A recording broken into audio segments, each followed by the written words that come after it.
కూటమి ప్రభుత్వం ఎన్నికలలో సూపర్ 6 పథకాలంటూ త్రికరణ శుద్ధిగా హామీలు ఇచ్చి అధికారంలోకి వచ్చాక వాటిని గాలికి వదిలేసిందని భీమిలి నియోజకవర్గ సమన్వయకర్త మజ్జి శ్రీనివాసరావు అన్నారు. విశాఖ జిల్లా భీమిలి నియోజకవర్గం దాకమర్రి గ్రామంలో బాబు ష్యూరిటీ మోసం గ్యారంటీ కార్యక్రమంలో ఆయన పాల్గొన్నారు. ఈ సందర్భంగా మాట్లాడుతూ కూటమి ప్రభుత్వం అధికారం చేపట్టి 14 నెలలు గడిచినా హామీలను అమలు చేయకుండా డైవర్షన్ పాలిటిక్స్ కు తెరలేపారన్నారు. హామీలపై నిలదీసిన వారిని అక్రమ కేసులతో వేధిస్తున్నారు. చట్టాన్ని చేతుల్లోకి తీసుకొని విచ్చలవిడిగా చెలరేగిపోతున్నారని దుయ్యబట్టారు. రాష్ట్ర వ్యవసాయ శాఖ మంత్రిగా ఉన్న కింజరాపు అచ్చెన్నాయుడు హామీల గురించి అడిగితే రాష్ట్రాన్ని అమ్మాలా అంటూ తిరిగి ప్రశ్నిస్తున్నారని మండిపడ్డారు. తల్లికి వందనం పథకంలో షరతులు పేరిట అర్హులైన వారికి కూడా పథకం అమలు చేయకుండా మోసం చేస్తున్నారని తెలిపారు. చంద్రబాబు మేనిఫెస్టోను గుర్తుకు తెస్తూ బాబు మోసపూరిత పాలనపై ప్రజలలో అవగాహన కలిగించాలని కార్యకర్తలకు పిలుపునిచ్చారు. ఈ కార్యక్రమంలో వైసీపీ నాయకులు, కార్యకర్తలు పాల్గొన్నారు.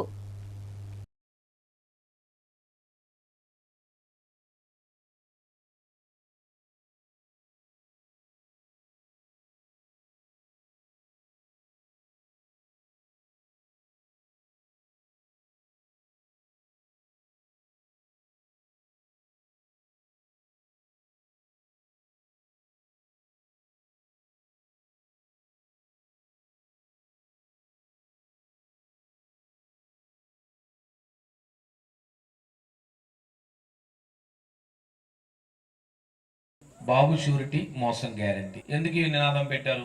గౌరవనీయులు పెద్దలు జగన్మోహన్ రెడ్డి గారి ఆదేశాల మేరకు ఈరోజు గ్రామాల్లోకి వచ్చాం. ఈ ప్రభుత్వం కూటమి ప్రభుత్వం ఏర్పడి సుమారు 14 నెలలు వస్తుంది. ఇస్తామంటే ఆశ, ఏదో కొడతామంటే భయం. సహజంగా మానవ సహజం అది. చంద్రబాబు నాయుడు గారి మీద మన ఆశ మీద రాజకీయం చేశాడు.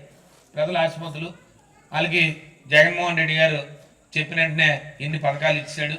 ఈ పథకాలన్నీ దాటిని చెప్తే గానీ జరగదు. కాబట్టి ఆస్తి ఏం చెప్పాడైనా ఆయన ఒక మాట చెప్పాడు. జగన్మోహన్ రెడ్డి గారు ఇచ్చిన సంక్షేమ పథకాలు ఏవి ఆగవు, ఇంకా అదనంగా సూపర్ 6 ఇస్తానని చెప్పారు. 30 పథకాలు ఉన్నాయి సుమారుగా.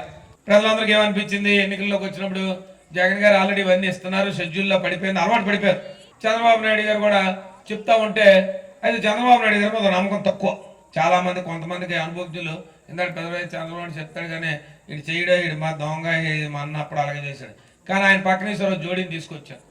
ఓ జోడీని పెట్టి ఆయన ఏం చెప్పాడు? కొద్ది యువతను కొద్ది ఆకట్టుకున్నాడు. మరి ఆయన చెప్పాలి కానీ తల అటు ఇటు ఇసుతాడు. పవన్ కళ్యాణ్ గారు పక్కన ఉన్నారు. ఈసారి అలాగా ఒప్పుకోము. అందుకే ఎలక్షన్ ముందు ఏం చెప్పారు? నేను, చంద్రబాబు నాయుడు, పవన్ కళ్యాణ్ మేమిద్దరం త్రికరణ శుద్ధితో ఈ హామీలన్నీ కూడా అమలు పరుస్తాము, మాది బాధ్యత. ఎంత పెద్ద బాండ్ రాశారు.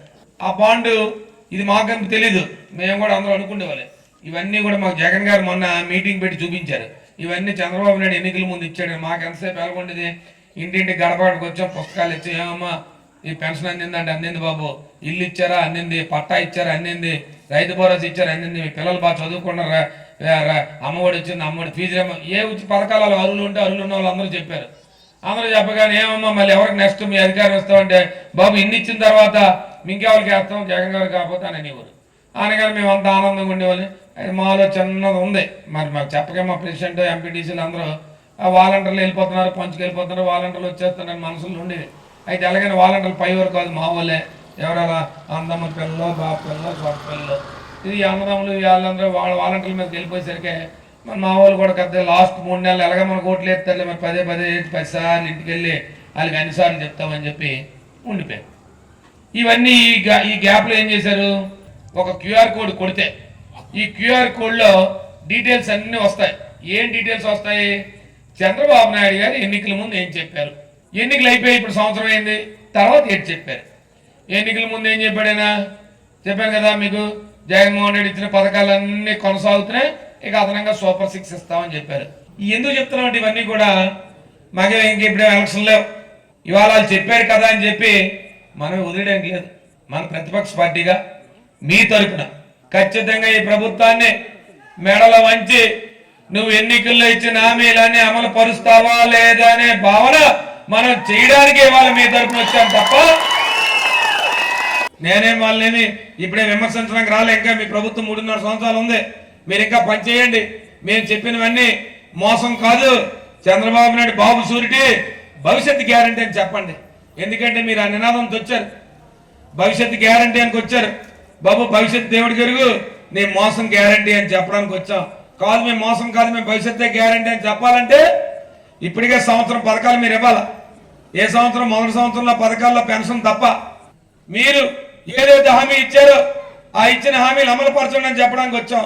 ఎందుకంటే గతంలో 2019లో జగన్మోహన్ రెడ్డి గారు మాకు కూడా అప్పుడు చెప్పారు, అధికారం లేకపోతే 2014లో మీరు గ్రామాలకు వెళ్ళండి, గ్రామాలకు వెళ్ళి ఒక మాట చెప్పండి, అన్న వస్తున్నాడు నవరత్నాలు తెస్తున్నాడు అని చెప్పండి. వచ్చే నవరత్నాలన్నీ కూడా మీరు వచ్చారు. బాబు షూరిటీ భవిష్యత్తు గ్యారంటీ అని చెప్పారు.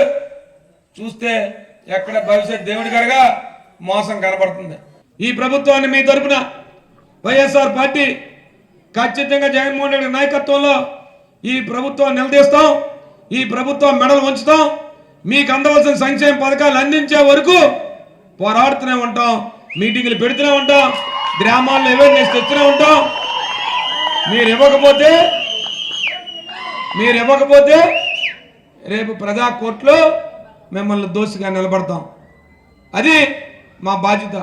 ఈ దాకమరి గ్రామ ప్రజలకి, ఈ దాకమరితో పాటు శివారు నేడి గ్రామాల ప్రజలకు అందరికీ కూడా ఈ వేదిక ద్వారా నేను కానీ ఈ వేదిక మీద పెద్దలందరూ మాటిస్తా ఉన్నాం. మీకే కష్టం వచ్చినా, మీకే ఇబ్బంది వచ్చినా, ఒక కార్యకర్తకైనా ప్రజలకైనా ఏ అర్ధరాత్రి అపరాత్రి అయినా మా ఫోన్ నెంబర్లను పెట్టుకోండి. మేమందరం కూడా ఎవరో ఒకరు మీకు అందుబాటులో ఉంటాం. ఖచ్చితంగా మేము పట్ల ఉంటాం. మేమేదో మాకు అధికారం లేదు కదా, మేమే పారిపోం.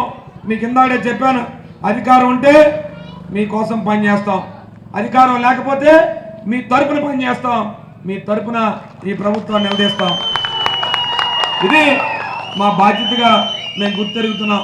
ఈ ప్రభుత్వం చేస్తున్న విధానాలను మీకు చెప్పాలని ఈ ప్రభుత్వం తరపున ఖచ్చితంగా మనందరం కలిసి ఈ ప్రభుత్వం మీద ఒత్తిడి తీసుకొచ్చి ఏవైతే మీరు ఎన్నికల హామీలు ఇచ్చారో ఆ హామీలన్నీ అమలు పరచండి అని చెప్పే విధంగా ముందుకు తీసుకెళ్తామని చెప్పి మీ తాలూకా సహకారాలు కావాలని చెప్పి కోరడానికి ఈరోజు మీ గ్రామంకి వచ్చామని చెప్తూ ఇవాళ ఇంత పెద్ద ఎత్తున పిలిపించి వచ్చినందుకు మరొక్కసారి పేరు పేరున ధన్యవాదాలు తెలియజేసుకుంటూ